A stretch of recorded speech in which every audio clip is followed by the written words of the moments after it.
အခုဗီဒီယိုကိုတွေ့ရဆိုရင်ဒါဟာသင်အတွက်ပါပဲစိတ်ကိုငြိမ်အောင်ထားပေးပါ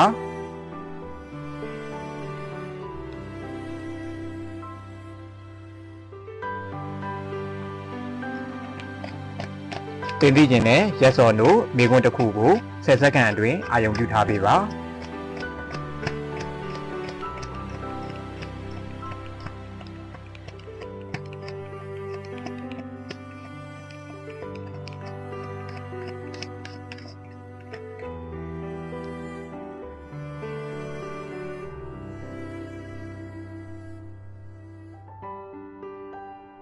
သင်ရဲ့အဖြေကတော့ yes ပဲဖြစ်ပါတယ်ဒီဗီဒီယိုကိုဆုံးရထိကြည့်ပေးတဲ့အတွက်ကြောင့်မို့လို့အားလုံးကိုကျေးဇူးတင်ပါတယ်အဆအဆရရအဆင်ပြေချောမွေ့ကြပါစေဒီဗီဒီယိုကိုကြိုက်နှစ်သက်တဲ့ဆိုရင် like and follow လေးလည်းလုပ်ပေးသွားဖို့မေတ္တာရပ်ခံပါတယ်